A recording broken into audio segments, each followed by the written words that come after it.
Accounts মেন্টরের পক্ষ থেকে সকলকে স্বাগতম। আশা করি তোমরা সকলে ভালো আছো।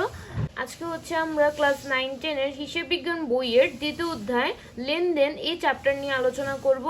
তোমরা জানো যে এই চ্যাপ্টার থেকে তোমাদের সংক্ষিপ্ত প্রশ্ন, তারপর বহু নির্বাচনী প্রশ্ন এবং একটা সৃজনশীল আসবে। এই অধ্যায় থেকে কোন কোন অংশ পড়লে তোমরা সৃজনশীল আনসার করতে পারবে আমরা সেই বিষয়ে আলোচনা করব। প্রথমেই সংক্ষিপ্ত প্রশ্ন এবং বহু নির্বাচনী প্রশ্নের জন্য তোমাদের পুরো যে অধ্যায়টা এটা ভালোভাবে পড়তে হবে। যদি তোমরা প্রত্যেকটা টপিক প্রত্যেকটা বিষয় ভালো করে পড়ো তাহলে তোমরা সংক্ষিপ্ত প্রশ্ন এবং হচ্ছে বহু নির্বাচনী প্রশ্ন আনসার করতে পারবে। আর সৃজনশীল প্রশ্নের জন্য তোমরা এই টপিকগুলো দেখবে। প্রথমে হচ্ছে তোমাদের ক নং প্রশ্নে আসতে পারে যে লেনদেন নয় এমন ঘটনার মোট পরিমাণ। এখানে অনেকগুলো ঘটনা তোমাদের প্রশ্নে দিয়ে দিবে, তার মধ্যে বলবে যে লেনদেন নয় এমন ঘটনাগুলোর মোট পরিমাণ বের করতে। এবং দ্বিতীয় নাম্বারে তোমাদের খ অথবা গ অংশে তোমাদের বলবে যে ঘটনাসমূহ থেকে লেনদেন চিহ্নিত করে সমীকরণ পদ্ধতিতে তার কারণ ব্যাখ্যা করো। তারপরে হচ্ছে তোমাদের এটাও ইম্পর্টেন্ট যে মালিকানা সত্ত্বের পরিমাণ নির্ণয় করে, এটা তোমাদের গ নং প্রশ্ন। অর্থাৎ খ নং এ যদি তোমাদের আসে যে হিসাব সমীকরণ করো তাহলে গ নং প্রশ্নে তোমাদের আসতে পারে মালিকানা সত্ত্বের পরিমাণ বের করো। তো মালিকানা সত্ত্বের পরিমাণ তোমরা কিভাবে বের করবে? তোমরা হচ্ছে যে মূলধন, প্রারম্ভিক মূলধন এবং অতিরিক্ত মূলধন, অনেক সময় কি করে মালিক মানে ব্যবসার প্রয়োজনে অতিরিক্ত মূলধন আনয়ন করে, মাঝামাঝি সময় বা যে কোনো সময় মূলধন আনয়ন করতে পারে অতিরিক্ত মূলধন। তো তোমাদের মূলধনগুলোকে তোমরা প্রথমে যোগ করবা, প্রারম্ভিক মূলধন এবং অতিরিক্ত মূলধন। তারপরে আয়গুলোকে যোগ করবা, মানে বিভিন্ন আয়, যেমন পণ্য বিক্রয়, তারপরে কমিশন প্রাপ্তি, বিনিয়োগের সুদ, হ্যাঁ, তারপর আমি ব্যাংকে টাকা জমা রাখলে আমরা ব্যাংক জমার উপরে সুদ পাই। তো এগুলো হচ্ছে একটা প্রতিষ্ঠানের জন্য আয়। তো আয়গুলোকে যোগ করতে হবে, ব্যয়গুলোকে বিয়োগ করতে হবে। এখন ব্যয়ের মধ্যে কি কি ব্যয় আছে, যেমন মনে করো পণ্য ক্রয়, পণ্য ক্রয় থেকে তোমাদের যদি ক্রয় ফেরত থাকে বা ক্রয় ফেরতের আরেকটা নাম হচ্ছে বহি ফেরত, সেটা তোমাদেরকে কি করতে হবে? বিয়োগ করতে হবে। তারপরে হচ্ছে বেতন, ভাড়া, প্রদত্ত কমিশন, বিজ্ঞাপন, তারপরে হচ্ছে উপযোগ খরচ বা বিল, মণিহারি, এগুলো কিছু হচ্ছে তোমাদের কিছু গুরুত্বপূর্ণ কিছু ব্যয়। তো এই ব্যয়গুলো তোমরা কি করবা? বিয়োগ করবা। এবং উত্তোলন, উত্তোলন হচ্ছে যেমন আয়কর থাকতে পারে, জীবন বীমা, কারণ জীবন বীমা তো আর প্রতিষ্ঠানের হয় না, জীবন বীমা হচ্ছে মালিক নিজে করে, তাই না, মালিকের জন্য করে। তো এই যে জীবন বীমা, আয়কর, পণ্য উত্তোলন, মালিক যদি ব্যবসা থেকে পণ্য উত্তোলন করে, ব্যক্তিগত প্রয়োজনে নগদ বা ব্যাংক থেকে উত্তোলন করে, তো এই সকল উত্তোলনগুলো তোমরা কি করবা? বিয়োগ করবা। তাহলে তোমরা মালিকানা সত্ত্বের পরিমাণ বের হবে। তারপর তোমাদের বলতে পারে যে নগদ লেনদেনের পরিমাণ নির্ণয় করো, মানে যে লেনদেনগুলো দেওয়া থাকবে তার মধ্যে কিছু থাকবে হয়তো ধারে লেনদেন থাকতে পারে, ঠিক আছে, নগদের লেনদেন থাকতে পারে। তো এখন নগদ, এর মধ্যে তোমাদের নগদ লেনদেন যেগুলা, মানে তুমি যেখানে নগদের লেনদেন করছো, নগদে পণ্য কিনছো, আবার নগদে পণ্য বিক্রয় করছো, নগদে আসবাবপত্র ক্রয় করছো, বেতন দিছো, এই যে এই নগদ লেনদেন যেগুলা, এই নগদ লেনদেনগুলো তোমরা কি করে যোগ করে এই পরিমাণটা বের করবে, এটা বলতে পারো। অথবা মোট খরচের পরিমাণ বের করো, এটা বলতে পারে। তারপরে চালান, ক্যাশ মেমো, নোট, বাউচার, এগুলো প্রস্তুত করো, এগুলো তোমাদের আসতে পারে, ঠিক আছে। তারপরে হচ্ছে হিসাব সমীকরণ, এই হিসাব সমীকরণটা তোমাদের আসবে। তো এই টপিকগুলো হচ্ছে তোমাদের এই অধ্যায় থেকে, এই যে টপিকগুলো বললাম, এই টপিকগুলো যদি তোমরা দেখো তাহলে তোমরা এই অধ্যায় থেকে ফুল মার্কস আনসার করতে পারবে। এখন আমরা হচ্ছে একটা সৃজনশীল সলভ করব। এই সৃজনশীলটা হচ্ছে তোমাদের বইয়ের 2 নং প্রশ্ন। তো এখানে তোমাদের বিভিন্ন লেনদেন দেওয়া রয়েছে এবং বলছে যে লেনদেন নয় এমন ঘটনাগুলোকে চিহ্নিত করে মোট পরিমাণ বের করো। তো এখন কোনগুলো লেনদেন কোনগুলো লেনদেন নয়, তো যার মাধ্যমে হচ্ছে আমাদের হিসাব সমীকরণ, ঠিক আছে, হিসাব সমীকরণ ছিল হচ্ছে a সমান l প্লাস ই।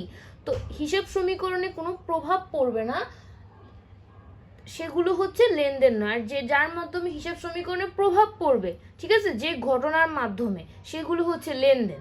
তো এখন আমরা দেখি যে জানুয়ারির 1 তারিখে ব্যবসার মূলধন আনা হলো 75,000 টাকা। এখানে কিন্তু ব্যবসার মূলধন আনলে এখন এখানে মালিকানা সত্ত্ব, মানে যেহেতু মালিক ব্যবসার মূলধন আনছে, এখানে ব্যবসার যে নগদ অর্থ সেটাও বৃদ্ধি পেয়েছে। অর্থাৎ নগদ কি, নগদ হচ্ছে আমাদের জন্য একটা সম্পদ, অর্থাৎ সম্পদ এ, অ্যাসেট যেটা, সেটা বৃদ্ধি পেয়েছে এবং মালিকানা সত্ত্ব বৃদ্ধি পেয়েছে। এখানে হিসাব সমীকরণে কিন্তু প্রভাব পড়তেছে, তার মানে এটা একটা লেনদেন। তারপরে জানুয়ারির 2 তারিখে 18,000 টাকার বেতনে একজন ম্যানেজার নিয়োগ দেওয়া হলো। এখানে শুধুমাত্র একটা ম্যানেজারকে নিয়োগ দেওয়া হয়েছে, ঠিক আছে। এখানে হিসাব সমীকরণে কিন্তু কোনো প্রভাব পড়েনি, তার মানে এটা লেনদেন নয়। তারপরে জানুয়ারির 7 তারিখে ধারে পণ্য এখানে যখন আমরা ধারে পণ্য বিক্রয় করতেছি, এখানে আমাদের বিক্রয় করা, আমি ধারে পণ্য বিক্রয় করি আর নগদে পণ্য বিক্রয় করি, এখানে বিক্রয়ের মাধ্যমে আমাদের আয় হয়। তো আয় হলে কি হয়, মালিকানা সত্ত্ব বৃদ্ধি পায়। তাহলে এখানে মালিকানা সত্ত্বের মধ্যে প্রভাব পড়তেছে, ঠিক আছে। তো সেজন্য এখানে এটা হচ্ছে লেনদেন। তারপরে জানুয়ারি 10 তারিখে আমরা নগদে মণিহারি ক্রয় করতেছি, তাহলে এখানে আমরা নগদে কিনতেছি, আমাদের নগদত্ব কমতেছে, মানে এ যেটা অ্যাসেট, এ মানে হচ্ছে কি অ্যাসেট, অ্যাসেট হচ্ছে কমতেছে। এবং আমরা যেহেতু মণিহারি ক্রয় করছি, মণিহারি হচ্ছে একটা খরচ, খরচ বৃদ্ধি পাচ্ছে। তাহলে খরচ বৃদ্ধি পেলে কি হয়, মালিকানা সত্ত্ব হ্রাস পায়। এখানেও আমাদের হিসাব সমীকরণে হচ্ছে প্রভাব ফেলতেছে, তাহলে এটাও আমাদের লেনদেন হবে। তারপর জানুয়ারির 12 তারিখে মালিক তার ব্যক্তিগত তহবিল থেকে ছেলের স্কুলের বেতন দিয়েছে 2,000 টাকা। এখানে মালিক তার ব্যক্তিগত তহবিল থেকে ছেলের স্কুলের বেতন দিয়েছে, এখানে কিন্তু ব্যবসা প্রতিষ্ঠানের অর্থ কি, মানে ব্যবসা প্রতিষ্ঠানের অর্থ দিয়ে দেয়নি, ঠিক আছে, তাহলে এটা কিন্তু লেনদেন হবে না। তারপরে জানুয়ারির 20 তারিখে সুমনা টেরেসের নিকট হতে 30,000 টাকা পাওয়া গেল। এখানে আমি 30,000 টাকা কি হয়েছে, আমি পেয়েছি। জানুয়ারির 20 তারিখে আমরা সুমনা টেরেসের নিকটে 30,000 টাকা পাওয়া গেল, এটাও কিন্তু লেনদেন, কারণ এখানে আমাদের যে নগদ অর্থ সেটা বৃদ্ধি পাচ্ছে, তাহলে এখানে এটাও একটা লেনদেন হবে। তারপরে জানুয়ারি 25 তারিখে বিজ্ঞাপন বাবদ পরিশোধ 1500 টাকা, তার মানে এটাও কিন্তু লেনদেন, কারণ আমরা বিজ্ঞাপন বাবদ কি করতেছি, আমরা অর্থ পরিশোধ করতেছি, আমাদের নগদ অর্থ কমতেছে, অর্থাৎ এ যেটা সম্পদ, সে সম্পদ কমতেছে এবং বিজ্ঞাপন যেহেতু খরচ, আমাদের খরচ বৃদ্ধি পাচ্ছে, তাহলে এখানেও কিন্তু হিসাব সমীকরণে প্রভাব পড়তেছে এই ঘটনার মাধ্যমে, এটাও লেনদেন। তাহলে এখানে লেনদেন নয় এমন ঘটনা হচ্ছে দুইটা, একটা হচ্ছে জানুয়ারির 2 তারিখ, একটা হচ্ছে জানুয়ারির 12 তারিখ। এভাবে করে আমরা এভাবে করে লিখবো, তারিখ, বিবরণ, টাকা। জানুয়ারির তারিখ দিব জানুয়ারি 2 তারিখ, ম্যানেজার নিয়োগ দেওয়া হলো 18, এবার টাকার অ্যামাউন্টটা ছিল 18,000 টাকা। তারপরে 12 তারিখে ব্যক্তিগত তহবিল থেকে ছেলের স্কুলের বেতন প্রদান 2,000 টাকা, আমরা যোগ করে বের হবে হচ্ছে 20,000 টাকা। তো তারপরে আমাদের খননে বলছে যে লেনদেনগুলোর সমীকরণ পদ্ধতিতে কি করতে, কারণ সমূহ ব্যাখ্যা করতে। এখন লেনদেনগুলোকে আমরা সমীকরণ পদ্ধতিতে কারণ সমূহ ব্যাখ্যা করব। তো প্রথম আমরা এখানে তারিখ দিব, লেনদেন কিনা এটার জন্য একটা ছক দিব, তারপরে কারণ সহ ব্যাখ্যা এটার জন্য আমরা একটা ঘর দেব। তারপরে এখানে আমরা তারিখগুলো দেখি। জানুয়ারির 1 তারিখে এটা হচ্ছে একটা লেনদেন, আমরা আগে দেখছিলাম জানুয়ারির 1 তারিখে এটা লেনদেন ছিল। এখন এখানে আমাদের কি হইতেছে, যে ব্যবসা প্রতিষ্ঠানে মূলধন আনতেছে, আমরা লিখবো কারণে লিখবো যে ব্যবসায় মূলধন আনায়ন করায় সম্পদ এ এবং মালিকানা সত্ত্ব ই বৃদ্ধি পেয়েছে। এভাবে করে আমরা কারণগুলো লিখবো। অর্থাৎ হিসাব সমীকরণে কিভাবে প্রভাব মানে পড়তেছে, মানে কোনটা বৃদ্ধি পাচ্ছে, কোন উপাদানটা হ্রাস পাচ্ছে, আমরা ওইভাবে করে আমরা এটাকে কারণগুলোকে ব্যাখ্যা করব। তো জানুয়ারির 7 তারিখে আমরা কি করছি, ধারে পণ্য বিক্রয় করছি। তাহলে ধারে পণ্য বিক্রয় করলে আমরা লিখবো যে ধারে পণ্য বিক্রয় করায় সম্পদ এ এবং মালিকানা সত্ত্ব ই বৃদ্ধি পেয়েছে। কারণ আমরা যখন ধারে পণ্য বিক্রয় করি তখন কিন্তু আমার দেনাদার সৃষ্টি হয়, দেনাদার একটা সম্পদ, তাহলে আমাদের সম্পদ বৃদ্ধি পাচ্ছে এবং মালিকানা সত্ত্ব যেহেতু বিক্রয়ের মাধ্যমে আয় হয়, আর আয় করলে মালিকানা সত্ত্ব বৃদ্ধি পায়, তাহলে আমরা লিখবো মালিকানা সত্ত্ব বৃদ্ধি পেয়েছে। তারপরে 10 তারিখে এটা একটা লেনদেন। এখানে আমরা নগদে মণিহারি ক্রয় করছি, তাহলে নগদে মণিহারি ক্রয় করায় সম্পদ এ হ্রাস এবং মালিকানা সত্ত্ব ই হ্রাস পেয়েছে। কারণ আমরা নগদে কিনেছি, তাই নগদ একটা সম্পদ, আমাদের সম্পদ কমে গেছে এবং মণিহারি যেহেতু একটা খরচ হলে কি হয়, মালিকানা সত্ত্ব কমে যায়, খরচের মাধ্যমে মালিকানা সত্ত্ব কি পায়, হ্রাস পায়, তো আমরা এখানে লিখছি হ্রাস পেয়েছে।